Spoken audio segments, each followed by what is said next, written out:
keseringan beli produk tapi lupa beli sahamnya, sangat dirugikan loh. So, kalau kau tengok krisis yang terjadi sekarang, pertama COVID BRI itu 2000, sekarang udah 4000, 3000. Naik sih profitnya karena banyak penggunanya juga, apalagi kau juga pengguna Bank BRI, suka nabung di situ juga. Kau ganti tabungan itu dengan saham, tapi jangan keseluruhan ditaruh ke saham 10 atau 20% aja. iyalah. Kalau kau taruh semua nggak makan kan. Kalau semua kita buat nanti bang, uang sekolah garuk-garuk lah dulu. Itulah makanya aku bilang harus bisa menyisihkan uang transport, uang beli saham, Ya itu sih bang, uang makan untuk ya pola kadang sih, ya kadang aku buat pembukuannya tuh bang, kok minus gitu, kok habis, kemana semua. iya. Pokoknya selalu lah mikir itu, tinggal segini, kemarin masih tebal, mana semua nih.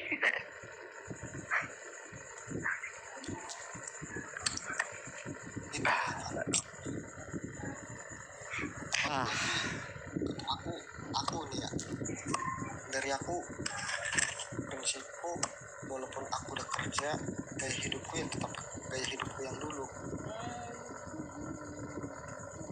Jadi kalau aku dapat kerja dengan gaji 1.700.000, aku gunakan 500 itu apakah bisa untuk bertahan di satu.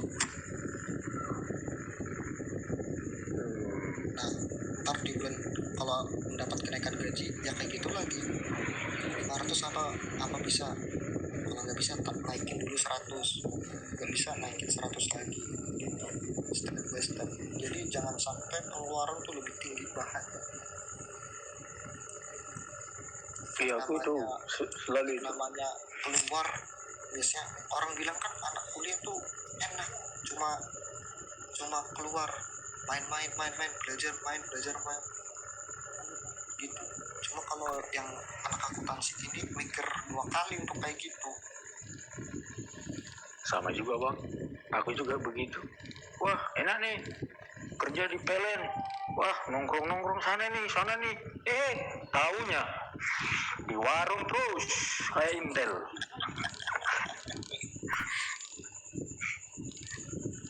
Itulah ya, kadang tuh gak sinkron gitu loh. Ada juga yang terima gaji besar hidupnya royal langsung kan.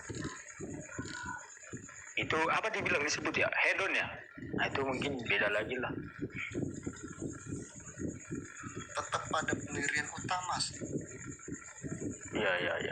Kalau goyang pendirian utama kan ya pasti goyang semua, tergiur semua. Iya aku betul lah, kayaknya ibaratkan nih abang nih satu nawarin nih, udah nanti nih gini bengkel ini samamu kalau nggak bisa aku bayar, itu tergiur bang, karena aku udah tahu kita kan, oh ini bengkelnya maju begini. Tapi begitu selesai kita tergiur tadi mikir gimana nanti kalau nggak begini ujung-ujungnya pusing juga memang. Mending main saham sih. Apalagi kayak kau kan PLN paling nggak golongan 1 lah bayarannya kan.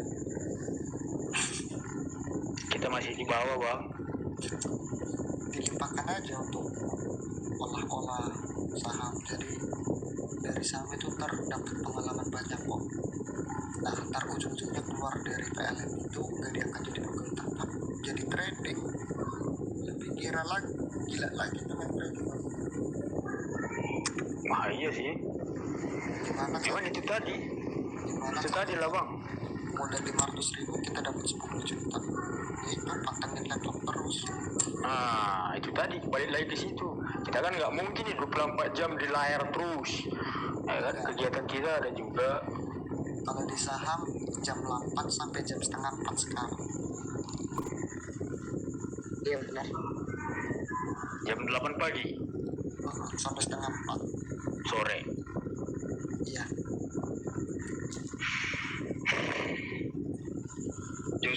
Jam 10 lah le, bursa efek kan buka jam 10. Sorry kalau salah. Jam 8 udah dibuka itu lah. Cuman untuk transaksinya jam 10. Oh iya benar.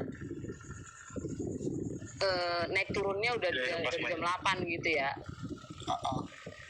Tapi kita harus beli. Pas Kalau di Ajaib aku jam 9 kayaknya. Tergantung sekuritas juga sih. Iya sih. Setiap sekuritas beda-beda kebijakannya. Jadi Organisasi tapi maju deh di layar Lombok pak. Udah ngolo emang lalu sih pas sekolah lalu sih. Aku udah tanggungan le. Dah maksudnya sama nunduk. Dah kalau salah nilai mangan. Karena aku sama ini yang pas apa main gini pak. Gua masuk nilai.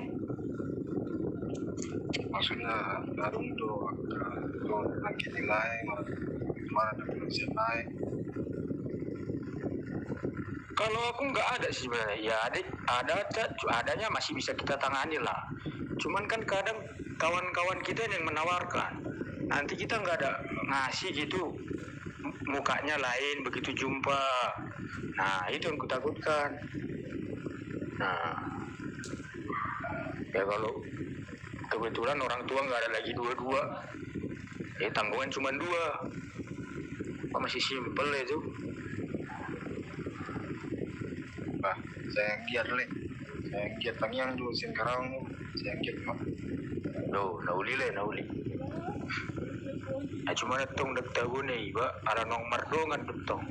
Do mitrau. Nah, di sini mana menawarkan. Kita selalu sebagai teman atau sebagai sahabat gitu kan harusnya ada sedikit inisiatif lah atau gimana. Cuman kembali tadi jangan gampang terpercaya. Tapi selalu mereka menghasut. Banyak goda-godaannya lah dibuat.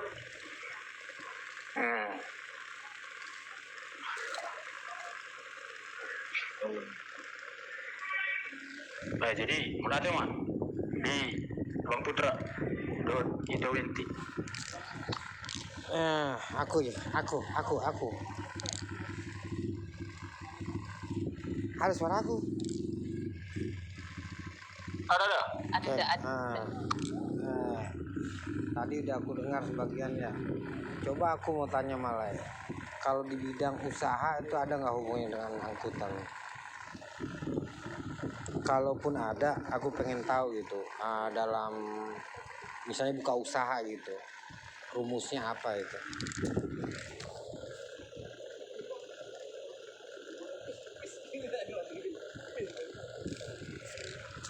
Udah lah itu aja. Halo, cek Halo. susu. Untuk buka usaha yang guru ya, Pokoknya apa? kita harus apa ya? Pertama-tama kita harus melihat mangsa pasarnya Coklat dulu. adanya. Mangsa pasar kita tuh arahnya Syukur ada. kemana?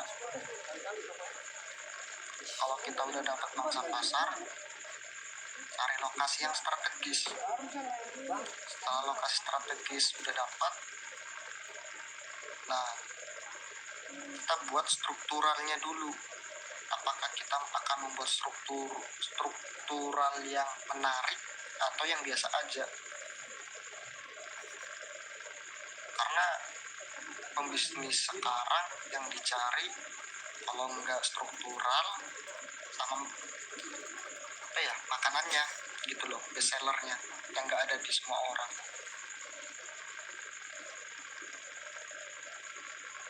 Untuk ya cuma itu sih, itu aja untuk menentukan best seller. Istilah best seller itu barang yang kita jual ya cuma di kita, nggak ada di tempat lain.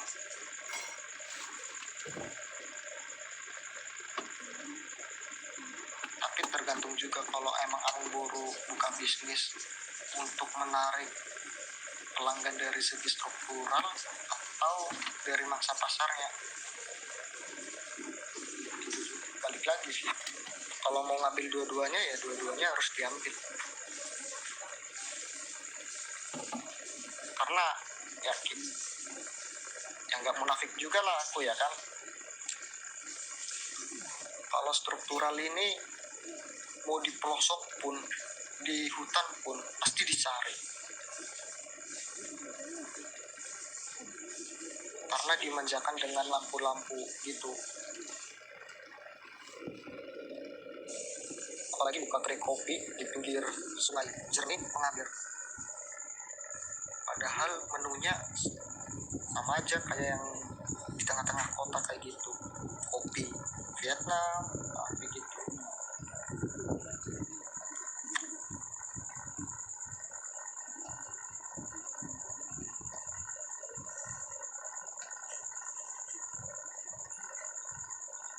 Balik lagi sih, mangsa pasarnya kemana dulu.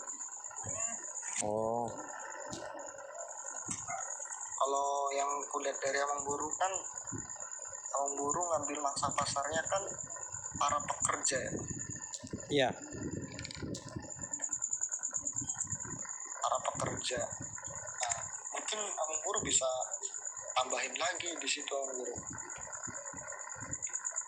Best seller kopinya, best seller makanannya yang nggak ada di tempat lain tapi ada di tempat Amang Buru. Nah, setelah udah dapat itu, ntar pasti Amang Buru bakal nyoba. Udah rame nih pelangganku, struktural ini, bangunan itulah kita bagusin, jadi menarik. Jadi semualah yang datang ke situ Amang Buru, melebarkan sayap.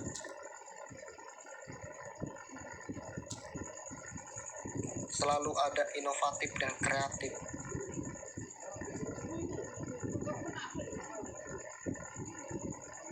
Itu sih menurut kamu Guru. Siapa tahu ada yang mau nambahin, boleh. Kalau maksudku gini, oke, itu secara apa ya, lapangan lah ya, secara pembukuan gitu atau apa gitu, ada nggak rumus-rumus tertentunya gitu dalam bidang ini, usaha ini gitu?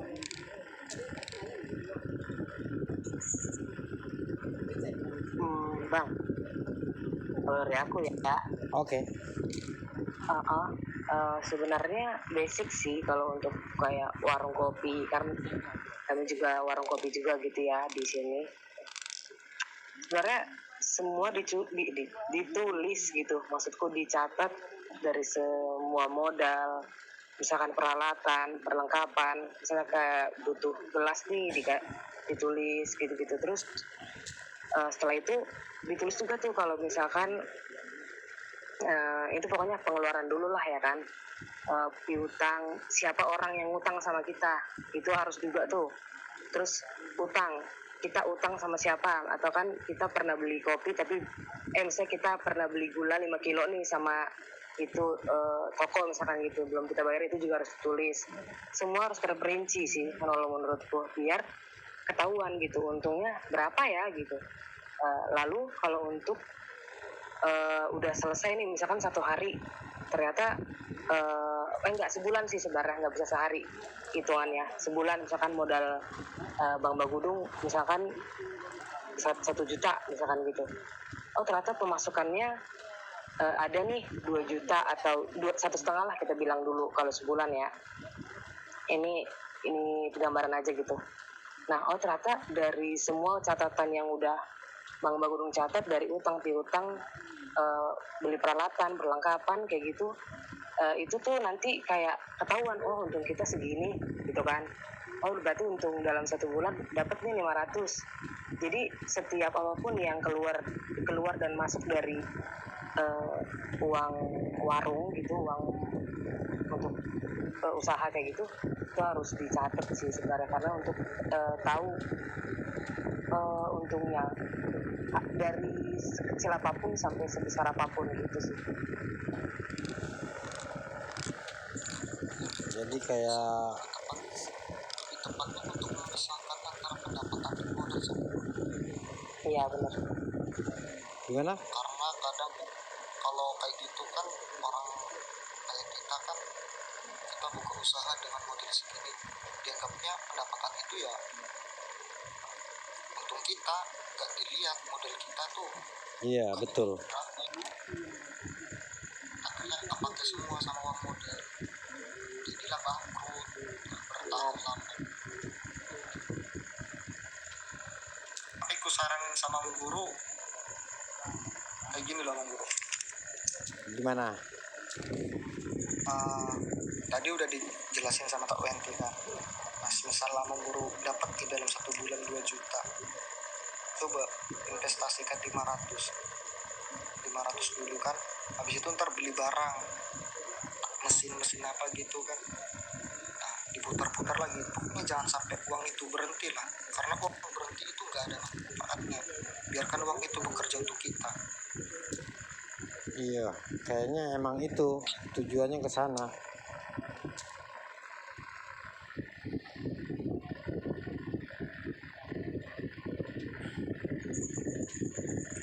Gimana caranya bisnis itu berkembang, kita juga mikirin ke situ sih. Apalagi Om Guru ini kan berbisnis, berusaha. Jangan sampai modal dan pendapatan tercampur jadi kemakan lah semua nanti. Bahkan biasanya kadang modal kita kita pakai 500 ya kan, terus habis itu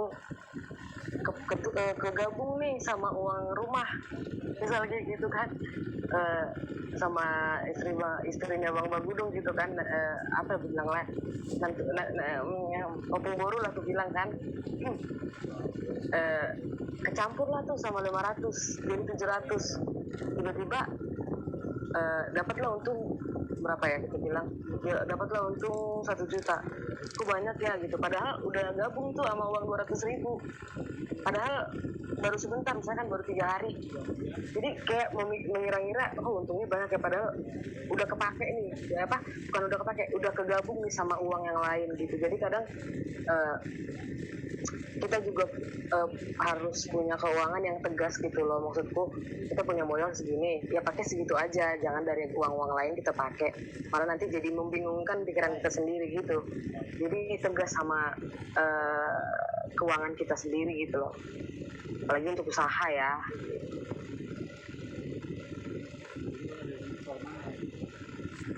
Jadi kalau kita tangkap rumus akuntansi ini larinya kayak audit sendiri ya, audit usaha sendiri lah ya kalau kita pakai dalam bidang usaha ya. Iya benar. Karena apa? Di sini aku tangkap kayak ada semacam identifikasi, pengukuran, terus kualifikasi.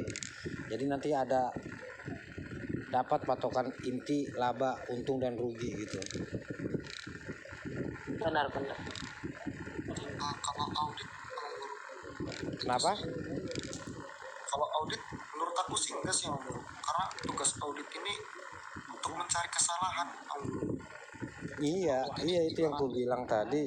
Tapi diri sendiri gitu. Misalkan kita usaha sendiri, bekerja sendiri, istilahnya kita semua lah gitu kan. Tapi apa salahnya kita mengaudit diri sendiri gitu. Itu yang aku bilang, bilang ada identifikasinya, ada pengukurannya, untung lebihnya, baru klarifikasi kan gitu. Benar nggak? Kalau audit ini kayak lebih ke human error loh. Jadi Om Guru jadi introspeksi diri, apa sih yang salah dari aku kok jadi banyak kacau. Itulah ntar yang namanya audit untuk diri sendiri gitu. Iya, kayak nyari-nyari kesalahan ya.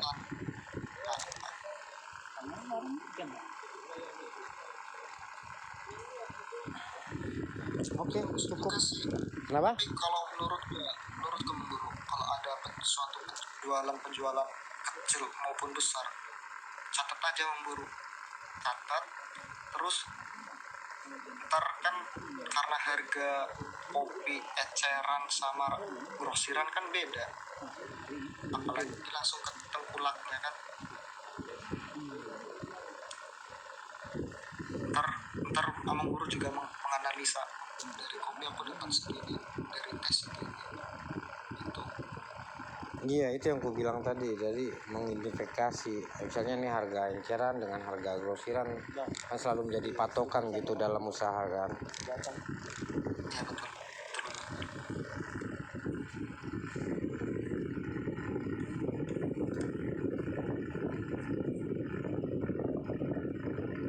Siapa tahu ada yang mau bertanya?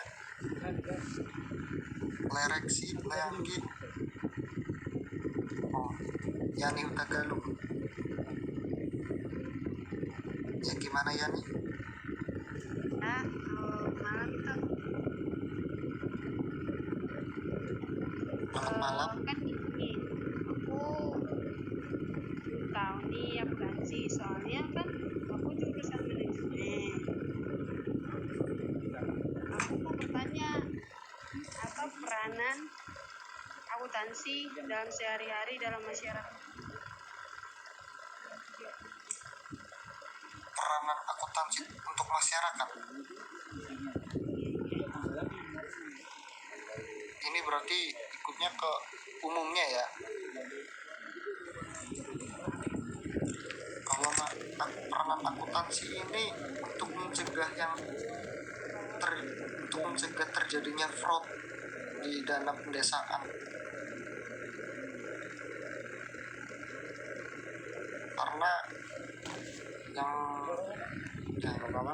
terjadilah kan ternyata dana desa yang diberikan pemerintah dari pemerintah untuk desa tinggi, tapi desa itu berkembang, inovatif dan kreatifnya mati. Nah, disitulah nanti tugas akuntansi memantau pergerakan uang yang diberikan pemerintah. Makanya di era Busri di periode ini dia mencari tenaga akuntansi untuk ditaruh di berbagai daerah desa pelosok gitu.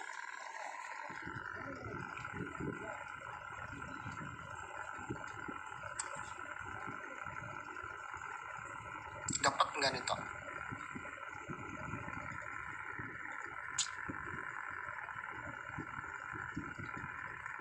Oh ya nih. Bukan gitu deh, kurang paham saya. Oh, berarti kembali lagi ke cerita tadi ya. Peranan akuntansi itu ya kayak yang tadi kita ceritakan sama Umur Bagudung, gimana caranya kita mengatur manajemen keuangan kita dengan rapi, dengan seksama.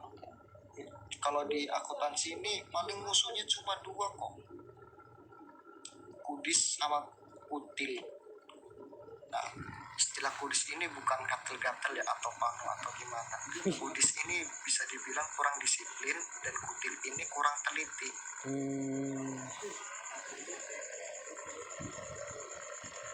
Akuntansi ini bakal digunakan di dunia masyarakat terus sih. Mana ya ngomongnya ya?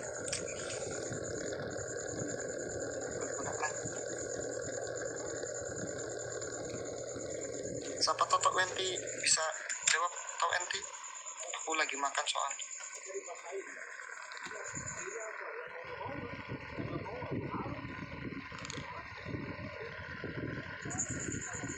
Toto Wenti. Iya. Sebenarnya akuntansi itu peranannya itu kayak menyajikan suatu laporan hasil gitu ya, yang kegunaannya untuk gimana bilangnya ya,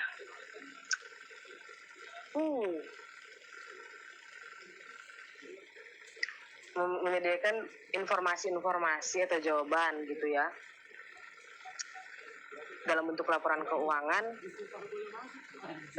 yang mencakup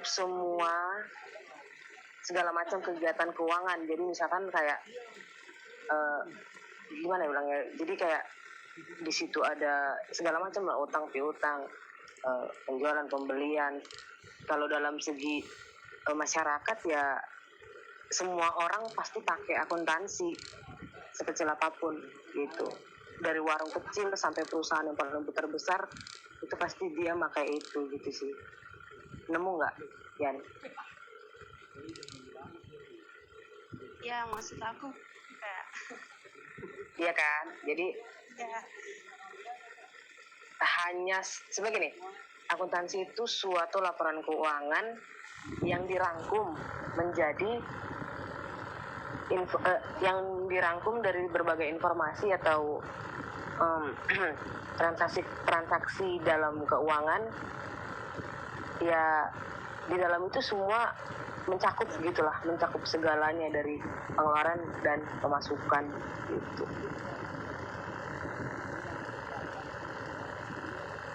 Sudah ya nih, 19 sama 6 dulu. ada yang mau ditanyakan lagi? tadi itu Bagudu undang aku juga nggak tahu akuntansi. Aku belajar, aku jurusan manajemen, cuman ada juga sih kalau di apa dia satu aku ada belajar akuntansi juga, tapi intinya aja dia fokusnya ke manajemen, ada fokus ke akuntansi. Makanya aku tadi bingung, kok aku diundang aku nggak tahu akuntansi. Gitu aja sih Kak. Oh iya, nggak apa-apa. Yang penting nanya dan pastinya jadi lebih tergambar gitu ya tentang akuntansi. Walaupun belajarnya hanya sedikit di perkuliahan, nggak apa-apa. Buat yang lain mungkin ada yang mau bertanya lagi, silakan. Aku boleh tanya nggak?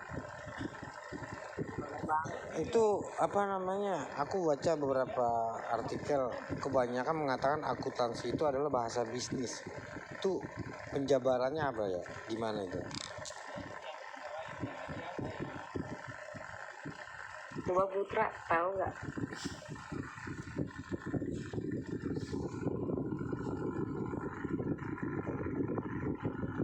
Lagi makan nih.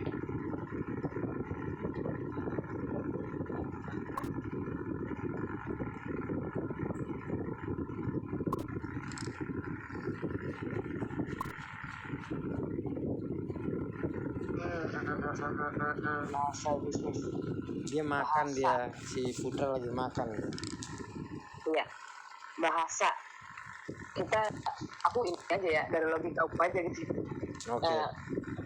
Bahasa kalau kita kayak pakai bahasa Indonesia berarti itu menyampaikan informasi gitu ya. Iya. Jadi bahasa bisnis.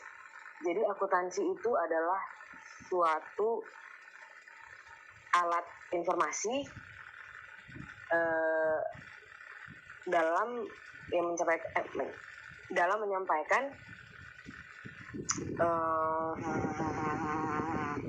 informasi keuangan kepada pihak-pihak yang memerlukan gitu. Jadi semakin baik alat informasi itu atau akuntansi itu, ya semakin baik juga yang diterima oleh orang gitu. Di dalam segi akuntansi gitu. Jadi dalam tanda kutip alat komunikasi gitu, alat informasi, alat untuk menyampaikan informasi. Akuntansi itu seperti itu gitu. Mungkin lebih tepatnya dalam bidang pembukuan ya. Iya.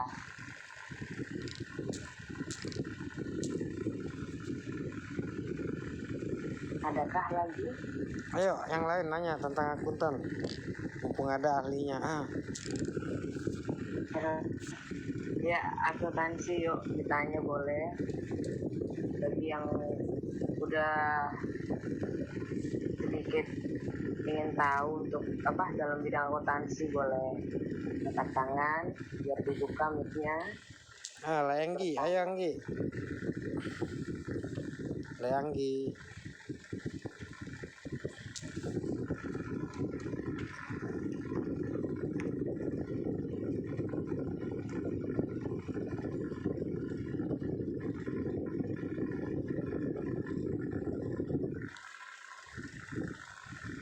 Aku nambahin tadi yang akuntansi bisnis bisa nggak?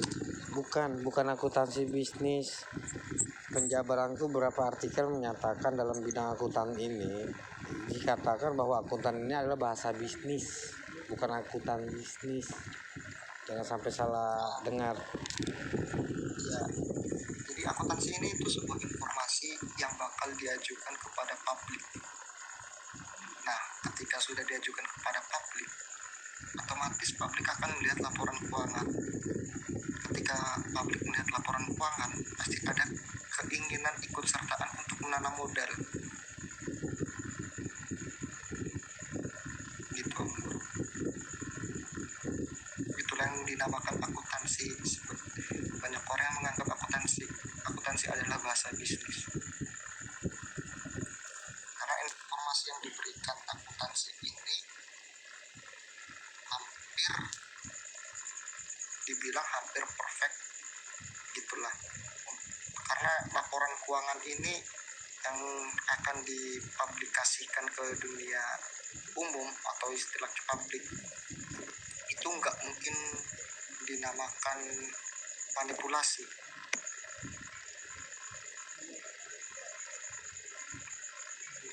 Jadi setelah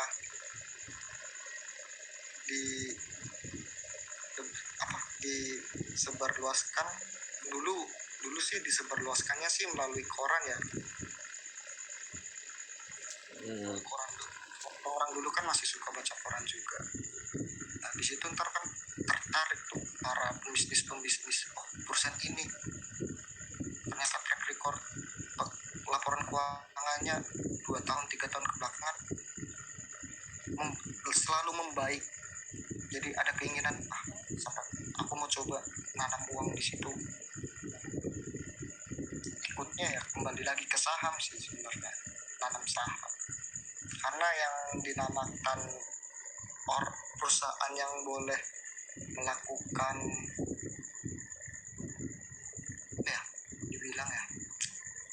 melakukan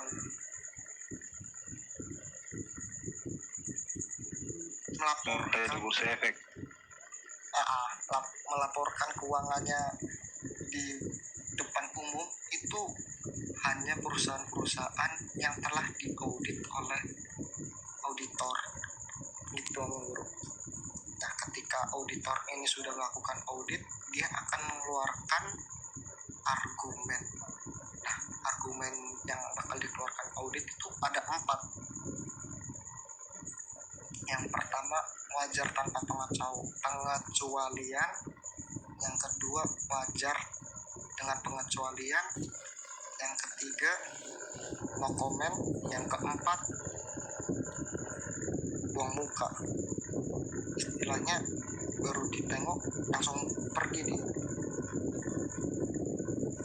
Nah, yang boleh laporkan ke dalam publik ini, laporan keuangan ini, itu hanya perusahaan yang dapat argumen wajar tanpa pengecualian. Jadi audit itu mendapatkan kesalahan, tetapi perusahaan itu langsung memperbaiki kesalahan tersebut.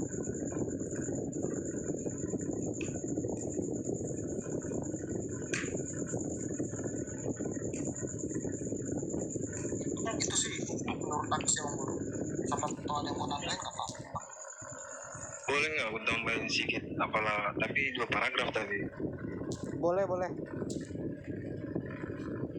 Nah, jadi pertanyaan buat Dito Lai Putra, kwitansi dan bukti pembayaran itu termasuk akuntansi nggak? Termasuk. Nah, pertanyaan untuk Lai Bagudung, Lai bergerak di bidang bisnis makro nggak? Makro atau mikro? Mikro. Bisnis besar, gede skala Indonesia, mikro. Jadi cuman 2 paragraf aja. Jadi akuntansi adalah bahasa bisnis. Jadi dari akuntansi dia menjelaskan atau akuntansi itu ada mekanisme yang memberitahu kepada kita apa yang sedang terjadi dalam bisnis itu.